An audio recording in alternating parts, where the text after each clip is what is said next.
여러분, 흔히들 세상에서 인생은 60부터 이런 얘기를 들어보셨을 거예요. 그쵸? 인생은 60부터라니.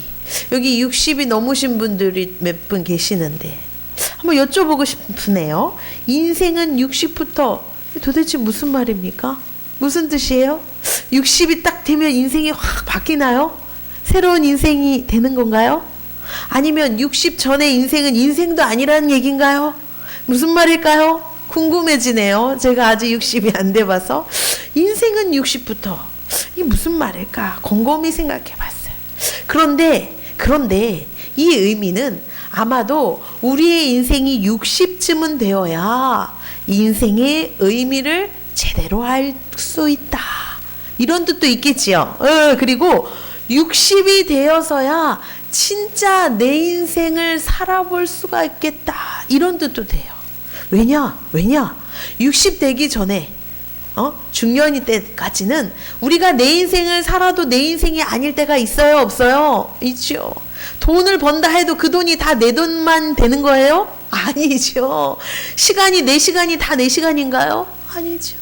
어제도 설교를 준비하려고 토요일 날을 이렇게 해봤더니 애들이 나를 하나는 여기서 뜯고 저기서 잡아 뜯고 누우라는 거야. 엄마가 누워야 잘 수 있다. 무섭다. 엄마. 나는 성경을 봐야 되고 말씀을 준비해야 되는데 누우래요. 뭐 행복한 고민이기도 하지만 어쨌든 시간이 있어도 내 시간이 다 내 거야 아니에요. 아니야. 내 몸이 있어도 내 몸뚱이가 아니더라고요. 어쨌든 그렇구나. 그래서 제가 몇 년 전에 지금도 생생해요. 한 신문을 봤는데 아주 감동을 받은 장면이 있어요. 사진이 딱 올라왔더라고요. 뭐냐? 어떤 분이 60에 이제 일을 정년퇴직 은퇴를 하신 거예요. 그래서 은퇴를 아마 선생님이었던 것 같기도 하고 무슨 일이었는지 기억이 안 나는데 60대쯤에 은퇴를 했어요. 그런데 뭐를 하고 싶으냐? 자기가 하고 싶은 걸 한 거야. 자기가 예전에 어릴 때 가난해서 그림을 못 배웠대요. 그림을 너무 그리고 싶었대. 그래서 내가 이 은퇴, 지금 내 일을 그만두고 또 할 수 없는 여유가 없으니까 일을 완전히 그만두고 은퇴하고 시작하지. 그래서 60대에 은퇴하고 뭐를 시작했냐? 그림을 그리기 시작했대요. 그림을 배우기 시작했다는 거예요. 그림을 배웠는데 열심히 배웠대. 근데 이게 나이가 조금 있으시니까 금방금방 늘거나 금방금방 실력이 늘지는 않아요. 그래서 얼마큼 배우셨냐? 10년을 배웠대요. 10년을 그렸대요. 그래서 70이 됐어요. 딱 이 그림을 배운 지 70이 됐을 때 그때 자기 가족과 친구들, 지인들을 초대해가지고 조그마한 카페에서 전시회를 열었던 거예요. 그래서 그 사진이 신문에 딱 나왔더라고요. 그래서 제가 멋있다. 우리는 60이 되면 모든 내 인생의 꿈도 내려놓고 그죠? 모든 도전도 내려놓고 삶을 내려놓는 그런 단계에 들어갔지만 60에서 자신의 인생의 꿈에 도전하고 뭔가를 시도해서 70 요즘 보니까 70도 젊으시더라고요. 그죠? 저희 엄마 보니까요 70인데 저보다 더 날라다녀. 제가 걸음을 못 따라가 체력을 못 따라갈 정도 건강하시거든요. 70이 훨씬 넘으셔도 우리 아버지도 보고 요즘에 주변들도 보면 너무 정정하신 걸 보면 늦지 않은 것 같아.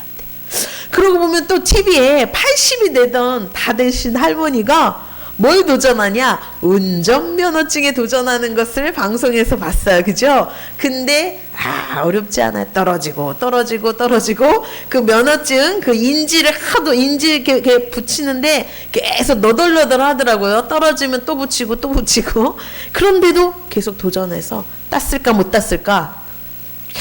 따시더라. 땄어요. 또 더 대단하신 분도 나와요. 80이 넘었는데 이번에 뭘 도전해요? 수능 시험. 그 학생들이 시험 쳐서 대학 가는 그 시험을 도전하는 수능을 공부하는 분도 제가 봤어요. 그러면서 그분이 했던 인터뷰 내용이 생각납니다. 뭐라고 했냐? 이 80도 안 된 어린 것들아! 우리한테 하는 거예요. 이 80도 안 된 어린 것들아, 젊은 것들아, 이 인생은 도전이야. 계속 가는 거야. 노력하는 거야. 라고 말씀을 해주셨어요. 그런데 우리는 이런 말을 들을 때 살짝 감동도 있고 와 멋있다 이런 생각도 들지만 한 가지 의문이 들어요. 에이 그 어머니 살만하신가 보다. 응, 한가하신가 보네. 아, 여유가 있으시네. 아유, 여유가 있으니까 뭔가 배우려고 하고, 그죠? 돈이 있으니까 도전도 해보는 거고. 아, 먹고 살만하니까 저렇게 하는 거죠. 라고 우리가 생각이 들 수가 있어요. 그런데 오늘 봅시다. 오늘 성경에 보니까 한 남자가 나와요. 시몬 베드로를 하는 시몬인 남자가 예수님이 자꾸 와가지고 와서 뭔가 좀 해보라고 해. 도전해보라고 해. 시도해보라고 하는 거예요. 그런 말씀을 하셔요. 그런데 이 말씀이 처음에는 와 닿아요? 닿지 않아요? 안 닿아. 왜? 내 사정과 형편을 너무 몰라주시는구나. 한번 볼까요? 오늘 말씀의 4절을 보겠습니다. 1절부터 한번 볼게요. 1절부터 3절까지 시작. 무리가 몰려와서 하나님의 말씀을 들으세 예수는 게네사렛 호숫가에 있어서 호숫가에 배 두 척이 있는 것을 보시니 어부들은 배에서 나와서 그물을 씻는지라. 예수께서 함께 오르시니 그 배는 시몬의 배라. 육지에서 조금 떼기를 청하시고 앉으사 배에서 무리를 가르치시더니 4절입니다. 말씀을 마치시고 시몬에게 이르시되 깊은 데로 가서 그물을 내려 고기를 잡으라. 오늘 말씀은 너무나도 많이 듣고 또 특별히 우리 사랑의 교회 성도들은 굉장히 많이 들었어요. 그치요? 자, 오늘 예수님이 오셔서 어부인 시몬, 베테랑, 이 바닥, 이 고기 잡는 것에는 한평생 업을 삼았던 이 베드로에게 뭐라고 하냐? 깊은 데로 가서 고기를 잡으라 해요. 아니, 어부에게 고기 잡으라는 건 굉장히 쉬운 도전인 것 같죠? 굉장히 간단한 일인 것 같지만 사실 지금 그런 상황이 아니에요. 말씀을 읽어봤지만 지금은 고기를 잡는 때가 아닙니다. 고기 잡는 게 끝났어. 정리가 끝났어요. 그물을 싣고 있었다고 했죠. 이건 뭐예요? 영업 끝이에요. 영업이 끝났다고요. 지금 샷다 문을, 가게 문을 내렸다니까. 가게 문을 내리고 정리 다 했는데 저기요, 짜장면 한 그릇 주세요. 됩니까? 안 됩니까? 안 돼요. 저도 저녁에 설거지를 딱 마치고 주방을 딱 정리를 했는데 누가 와서 막 라면을 끓이거나 부시럭거리거나 뭔가 일을 벌리면 이거 등짝을 맞아요. 물론 내가 정리를 하진 않지만 어쨌든 그거 별로 좋은 거 아니에요. 끝났단 말이에요. 그런데 또한 끝난 것뿐만이 아니라 밤새도록 지금 베드로는 뭐를 했어요? 고기를 잡았어. 근데 그물을 내리고 고기를 잡고 야간 밤샘 작업을 했다는 거예요. 여러분, 야간 작업 한번 해보신 적 있으십니까? 저도 인생에 야간에 일을 한 적이 있었어요.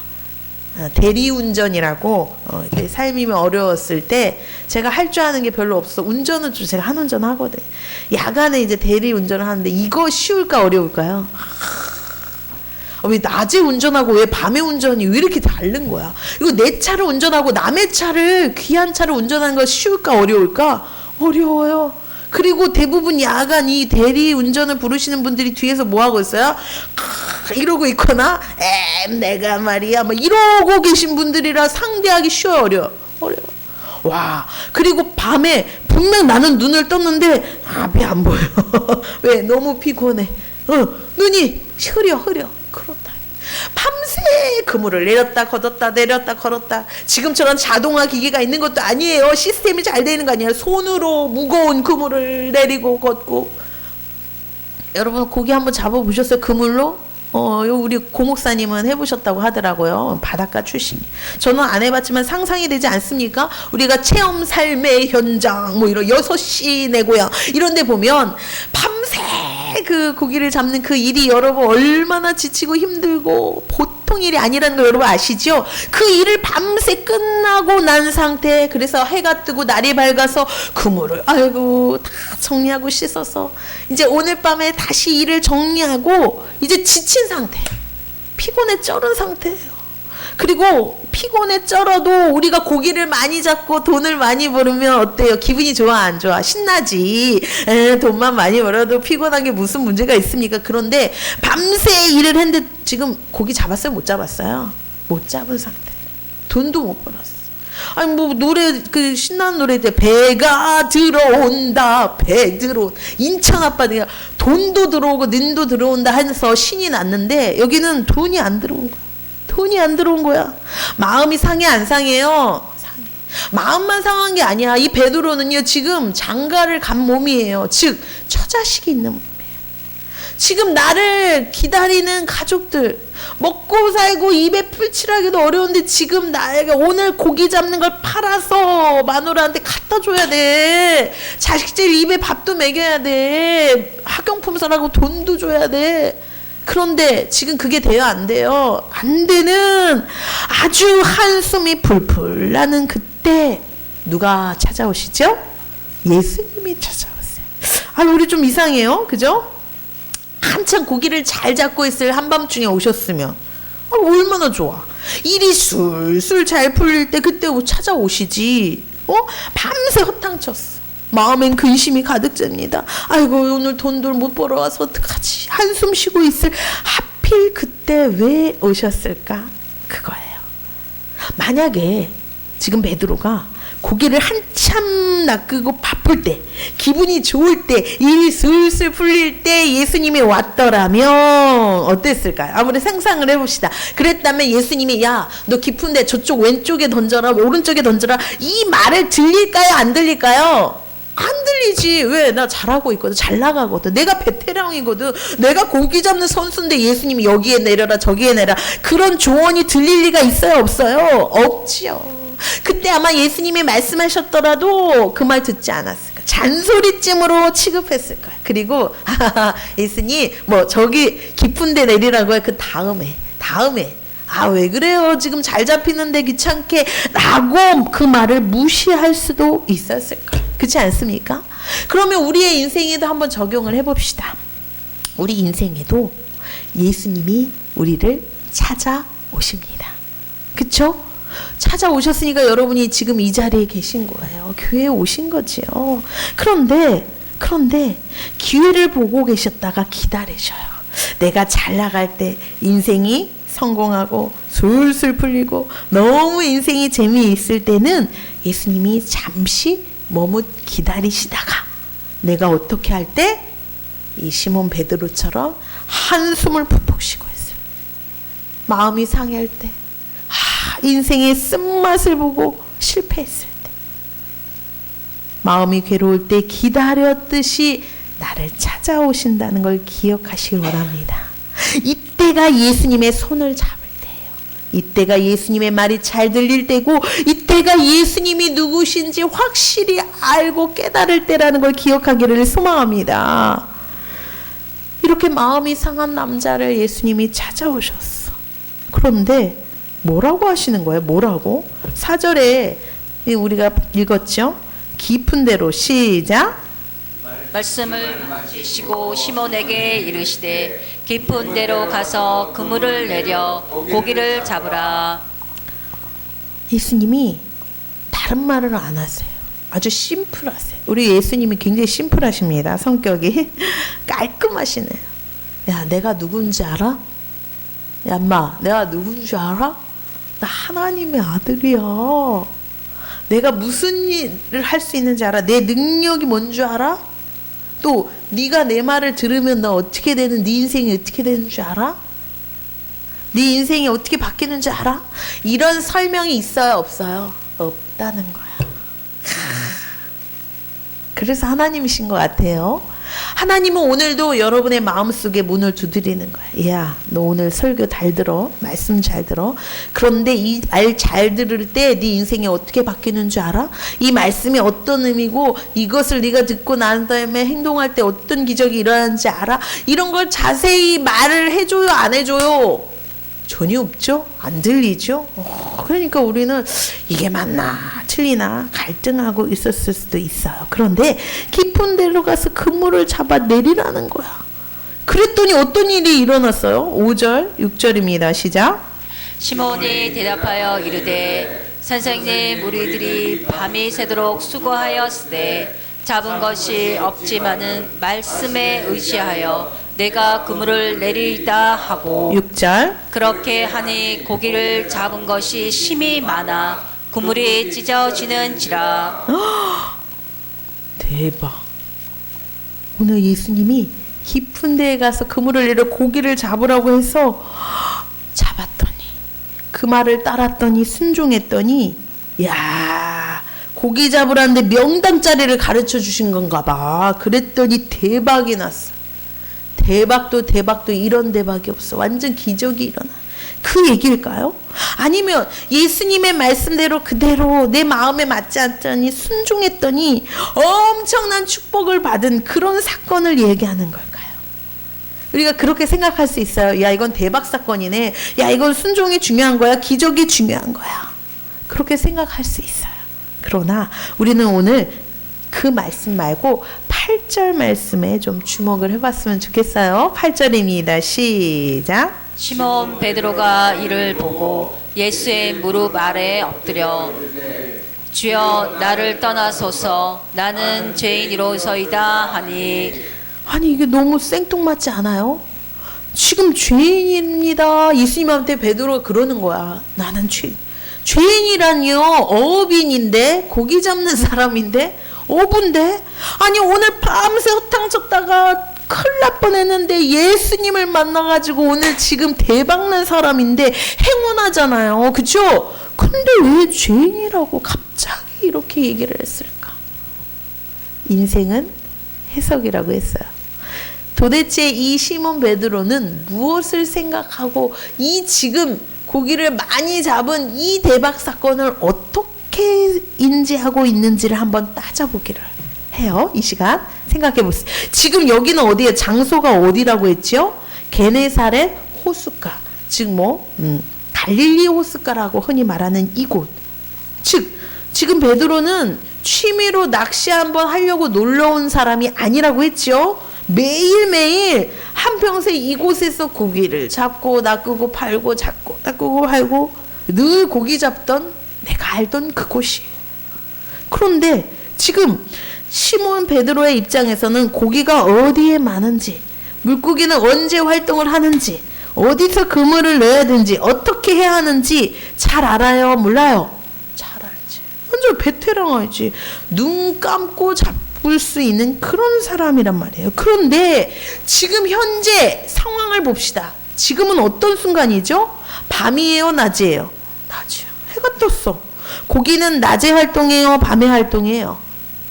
낮에 약간 정신 못 차리고 돌아다니는 몇 놈이 있지만 대부분 낮에는 자고 밤에 활동한다고 해요. 그리고 어젯밤에 밤새 이곳에서 고기가 많았어요? 없었어요? 내가 실패한 거야. 망한 곳이야. 안 되는 곳이었어. 밤새 봤잖아. 안 돼. 안 돼. 베테랑인 나, 너무나도 잘 알고 있는 나도 안 되는 그곳에 갑자기 누가 등장해요?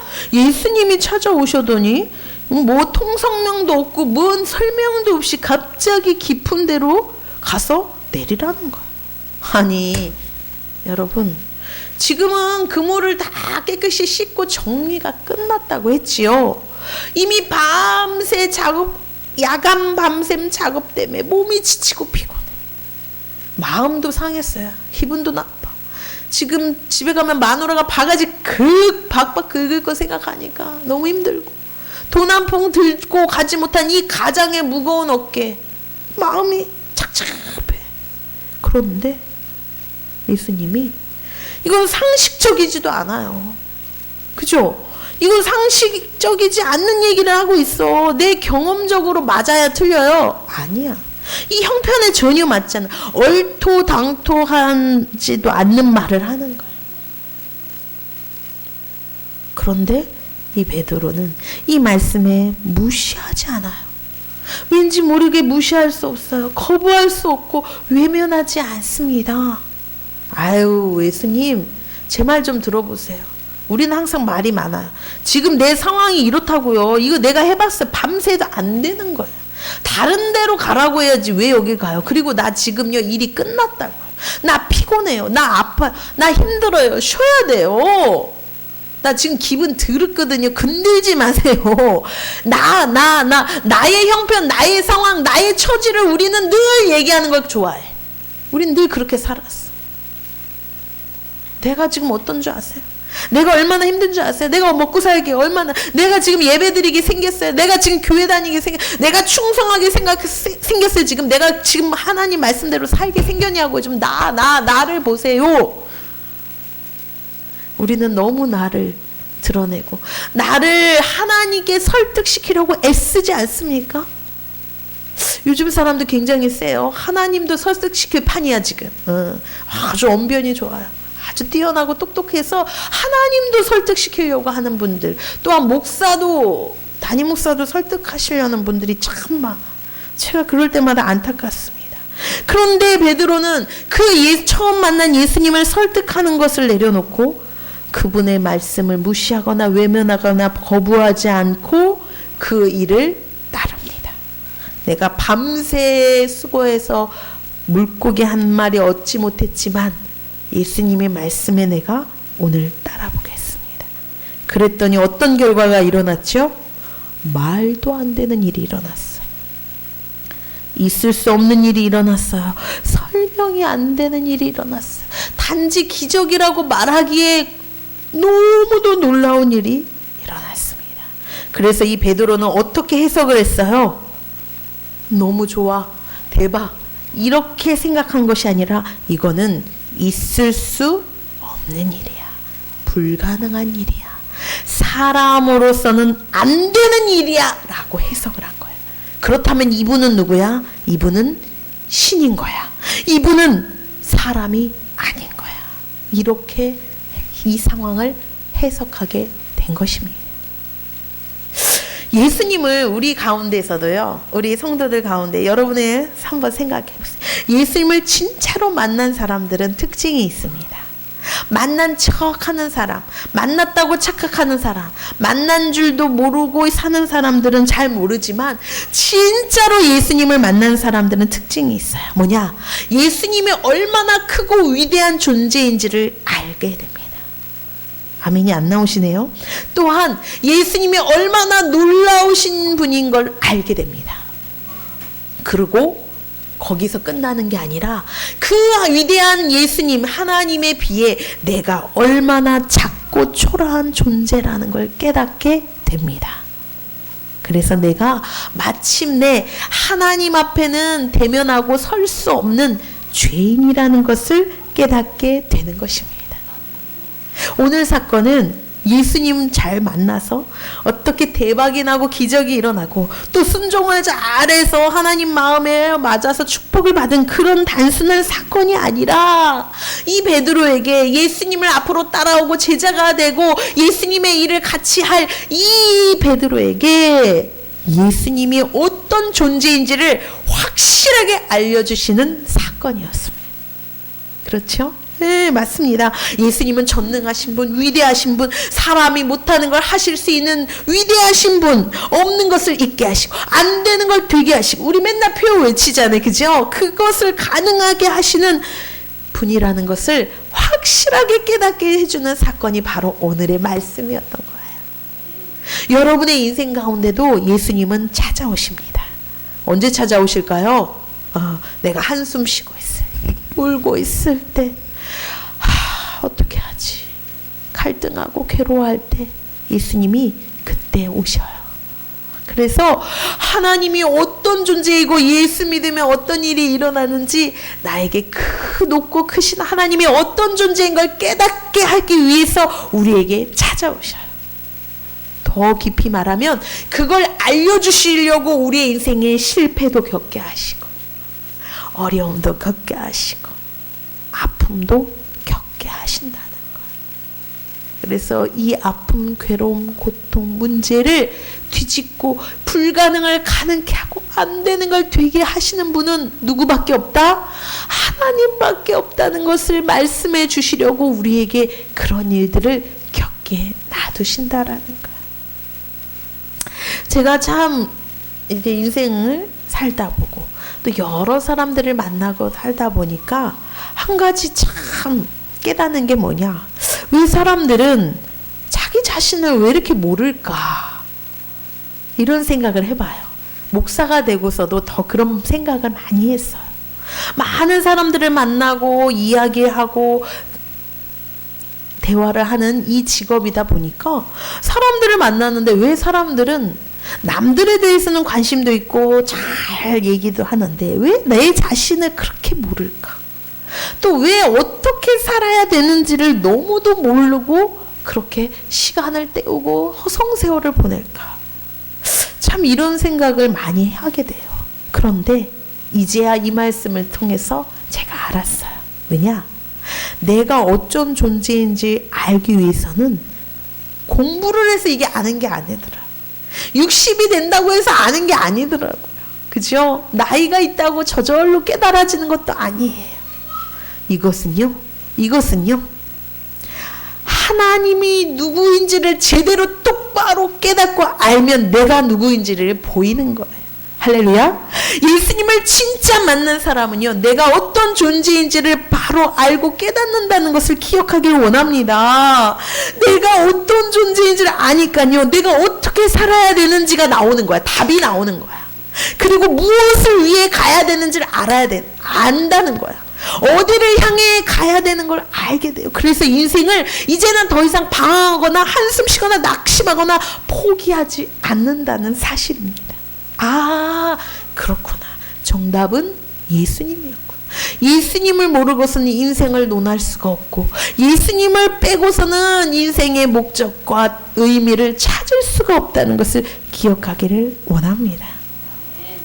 그랬고 보니까 오늘 여기 모이신 제가 여러분들에게 쭉 보니까 여러분은 다 엄청난 축복자, 행복자들만 모이셨어요. 한 명만 그러네요.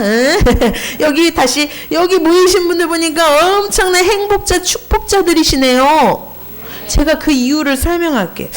내가 무슨 그렇게 행복이고 축복자야. 자, 여기 쭉 보니까 제가 이렇게 얼굴을 보니까 관상은 보지 못하지만 제가 보니까 잘 인생이 쭉쭉 빵빵 잘 나가시는 분 여기 오늘 안 계시네요. 그죠? 그리고 엄청 건강해서 막 힘이 넘치는 분 우리 젊은 분들 빼고는 안 계시네요. 일이 슬슬 풀리고 문제가 인생 1도 없는 분 오늘 다 못 오셨네요. 보니까 얼굴에다 쓰여 있습니다. 한숨이 가득합니다. 피곤해요. 얼굴이 흘러내리고 있어요. 예, 지쳤어요. 어떤 분들은 불안해하고 있어 떨고 있는 게 보입니다. 근심 걱정이 보여요. 네, 여기저기 아프다, 나 괴롭다, 말도 시키지 말라 하시는 그런 얼굴도 있습니다. 이때가 예수님이 손을 내밀 때예요. 내 인생에 깊숙이 찾아오셔서 말씀하실 기회일 때예요. 이때 내 인생의 놀라운 기적을 맛보고 하나님이 어떤 분인지 제대로 알고 갈 수 있는 축복의 기회라는 걸 기억하길 원합니다. 아멘. 깊은 데로 가서 그물을 내려 고기를 잡으라. 이 말씀이 주님의 말씀으로 들리십니까? 깊은 데로 가라는 것은 무슨 뜻일까요? 그러면 깊은 데로 가? 깊은데 잘못 가다가는 빠져 죽기 쉬워요. 그죠? 난 수영도 못하는데 깊은 데로 갔다가는 큰일 날 것 같은데 이 깊은 데로 가라는 의미는 바로 우리의 인생을 적용해 보면 도저히 안 될 것 같은데 어려울 것 같은데 그런 곳과 상황을 말할 수도 있어요. 이거 말도 안 되는 건데 불가능한 곳인데 불가능한 때인데 왜 하나님은 오늘 나에게 다시 해봐, 다시 도전해봐, 다시 시도해봐, 다시 일해봐 라고 말씀하시는 거예요. 그렇게 들려지십니까? 네. 아니 난 안 들리는데요. 안 들릴 수 있어요. 예수님이 직접 말씀을 안 하시더라도 이 설교를 통해서 나의 마음을 두드려서 말씀하시기도 하고 저처럼 주의 종을 통해서 여러분에게 권면하는 말씀 속에 하나님의 묵직하고 중요한 메시지가 있을 줄 믿습니다. 다시 해봐. 다시 도전해봐. 네가 나에게 약속한 거 있잖아. 네가 해보겠다고 한 거 있잖아. 도전하겠다고 한 거 있잖아. 결심한 거 있잖아. 또 머뭇거리고 있니? 아직은 아니라고 하니? 미루고 있니? 그것을 말하고 있는 거예요. 우리는 선택할 수 있습니다. 오늘 이 자리 두 가지 선택을 할 수 있어요. 첫 번째는 거부하는 거예요. 예수님이 이렇게 얘기해도요, 아무리 하나님이 내려오시고 예수님이 다시 살아서 돌아오셔도 얘기해도 나는 못합니다. 안 돼요. 아예 하늘이 두 쪽 나도 나는 안 된다고요. 이거 어려워요. 주님 피곤해요. 나 몸도 아파요. 안 돼요. 다음에 할게요. 나중에 할게요. 우리는 이렇게 핑계댈 수 있고 변명할 수가 있어요. 설명할 수 있어요. 하나님도 설득할 수 있는 우리는 실력들이 있어요. 말빨들이 있다는 거 저 다 알고 있어요. 여러분 한말빨 하시더라고요. 말빨 좋아요. 우리는 하나님, 예수님 누구도 설득할 수 있어요. 그래서 지금은 아닙니다. 아직은 아닙니다. 거부할 수 있는 거부권도 여러분이 있습니다. 첫 번째 선택은 거부하는 거. 두 번째, 도전해보는 거예요. 모든 사람 내 주변은 안 된다고 멀려도, 내 환경과 형편과 내 몸은 아니라고 말하고 어렵다고 하지만 예수님이 말씀하시니 내가 따르겠습니다. 해보겠습니다. 도전하겠습니다. 시작하겠습니다. 할렐루야. 아멘. 아직도 아멘이 어려우시죠? 네. 이 땅에 우리가 이렇게 하나님의 자녀로 믿음으로 살기를 방해하는 세력이 있죠. 그거는 악한 사단 마귀라고 합니다. 이 마귀의 작전 중에 여러 가지가 있지만 그 중에 하나가 뭐냐? 우리를 자꾸 무엇이든 미루고 하는 거예요. 야, 나중에 해. 다음에. 이것이 마귀의 작전이라는 거 여러분 눈치채셨습니까?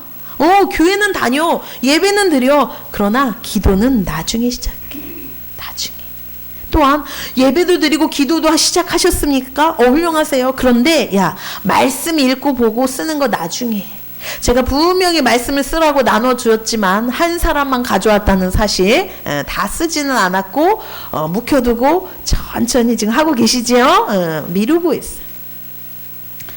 아니요, 저는 교회도 다니고요, 기도도 하고 말씀도 잘 읽고 말씀도 잘 쓰고 있어요. 그러나 순종은 나중에 할게요. 도전하는 거, 뭔가를 시작하는 거, 이거는 다음에 할게요. 다음에. 왜요? 마귀가 왜 이렇게 만들죠? 계속 미루다가, 계속 머뭇거리다가, 계속 다음에 패스하다가 하나님의 능력, 기적, 하나님의 역사를 깨닫지 못하고 그걸 경험하지 못하게 막는 것입니다. 막는 거예요. 오늘도 베드로에게 찾아오신 예수님에게 베드로가 내일 합시다.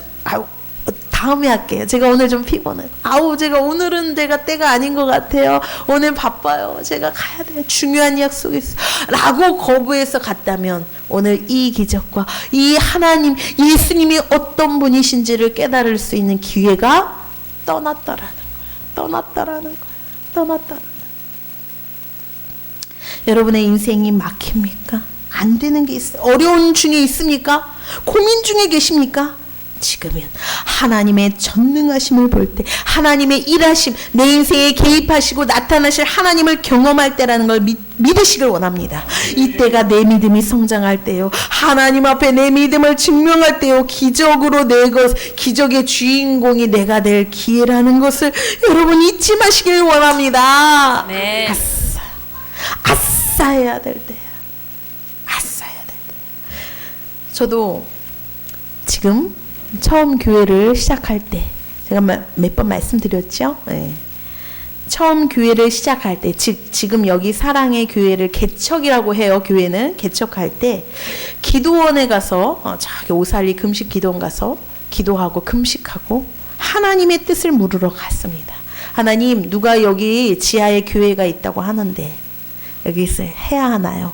사역을 시작해야 되나요? 더 기다려 말아야 되나요? 라고 한참 기도를 하고 있었어요. 근데 하나님이 저에게 분명하게 말씀하셨어요. 바로 오늘 4절 말씀이죠. 깊은 데로 가서 그물을 내려 고기를 잡으라. 교회를 하라는 거예요? 말라는 거예요? 딱 봐도 여러분 아무것도 몰라도 하라는 것 같겠지요. 뭔가 해보라는 거예요. 그런데 제 상황은 교회를 할 지금 때예요? 아니에요?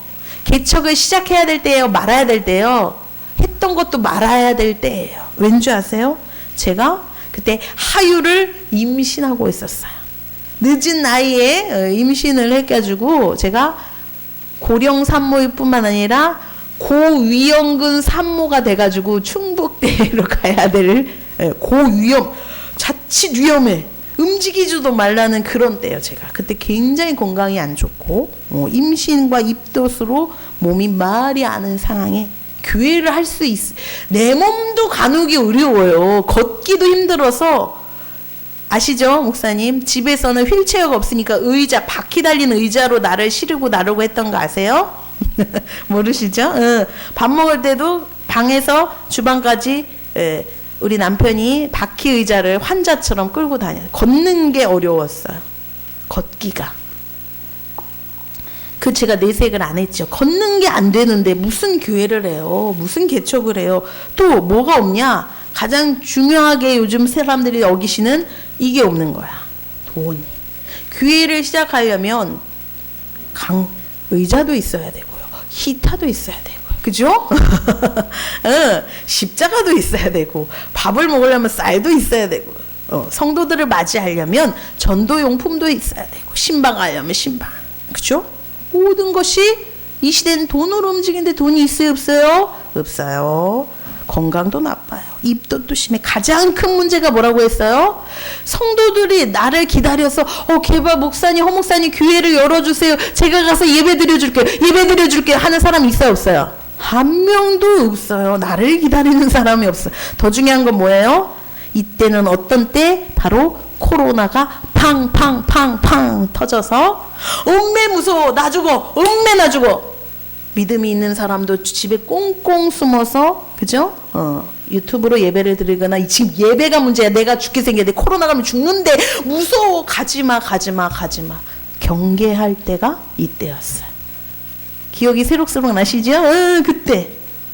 그러니까 여러분이 저라면 뭐라 하겠어요? 하나님, 뭐 이거 잘못 들었나요? 지금은 교회를 해도 문을 주변에 교회 작은 게 문을 닫고요. 코로나에서 사람들이 안 모이고, 그죠? 제 몸도 저는 걷는 것도 힘들고요. 너무 힘들고 아프고 돈도 없고 나를 이거는 교회를 열 상황이 전혀 아닙니다. 다음에 미룰 수 있죠. 나중에 제가 몸을 해산하고 건강해질 때. 그래서 돈도 모을고 성도들도 전도도 되고 이 코로나가 잠잠하고 끝날 때가 그때죠 라고 제가 하나님을 설득했을까 안 했을까요? 제가 원래 설득을 좋아하지만 하나님을 설득하는 걸 제가 싫어합니다. 왜? 그분은 설득이 안 된다는 걸 저는 이미 알거든요. 그분은 나보다 뛰어나고 위대하신 분이라는 걸 제가 알기에 하나님을 전혀 설득하지 않고, 예 할렐루야, 하나님 응답하셨습니다. 아멘. 그 다음 바로 시작을 했어요. 바로 문을 열었어요. 그죠? 그때가 2020년 12월 16일 딱 시작을 이곳에서 시작했어요. 그런데 어떤 일이 일어났어요? 그렇기 때문에 여러분이 이 자리에 앉아 계신 거예요. 사랑의 교회가 여기까지 올 수 있었던 것입니다. 이것이 놀라운 하나님의 일하심, 저는 기적이라고 믿습니다. 물론 지금 그물이 찢어질 정도로 성도들이 이 예배당이 터질 정도로 아직 모여있진 않지만, 제가 그 하나님을 신뢰하고 믿고 간다면 이곳에 가득가득 하나님이 보내주신 성도로 채워주실 줄 저는 믿습니다.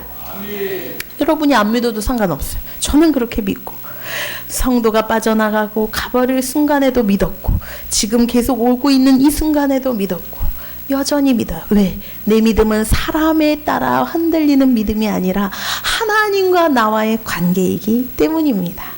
하나님이 한 번 약속하시면 이루시는 분, 말씀하시면 행하시는 분, 없던 것도 있게 하시고 죽은 자도 살리시고 안 되는 것 되게 하시는 그 하나님을 진짜로 믿기 때문입니다. 여러분은 어떤 믿음입니까? 말씀을 결론을 짓겠습니다. 내 생각, 내가 옛날에 해봤어요. 내 경험의 상식을 아직도 들이밀고 하나님을, 주의 종을 설득하고 있습니까? 아무것도 하지 않으면 내 인생에 아무 일도 일어나지 않습니다. 하나님의 역사도 없고 기적도 없고 놀라운 변화도 없고 아무것도 없다는 뜻입니다. 내가 이제는 하나님의 조그마한 작은 음성이라도 귀를 쫑긋 세워서 그래 이제는 하나님을 내가 만날 때야, 기적을 경험할 때, 하나님의 역사가 내 인생이 시작될 때야. 나는 믿음으로 도전하고 오늘도 그물을 내리고 이젠 시작해야 될 때라는 것을 믿으시길 소망합니다. 제가 여러분에게 믿음으로 겉면에서 드리는 말을 그냥 흘려보내지 제발 마십시오. 저는 심심해서 여러분을 붙들고 얘기하지 않습니다. 한 분 한 분 얘기할 때 엄청난 고민과 기도해서 조심스럽게 말씀을 드리는 거예요. 듣지 않으셔도 상관없습니다. 거부하셔도 괜찮습니다. 그러나 아무것도 하지 않으면 아무 일도 내 인생에 일어나지 않는 사실을 기억하시며 오늘도 믿음의 도전을 할 수 있는, 나이 드신 할머니는 자신의 인생을 위해서 과감의 도전을 했듯이 우리는 그런 인생의 도전이 아니라 믿음의 도전을 할 수 있는 저와 여러분의 삶이 되시기를 축원합니다. 기도하겠습니다.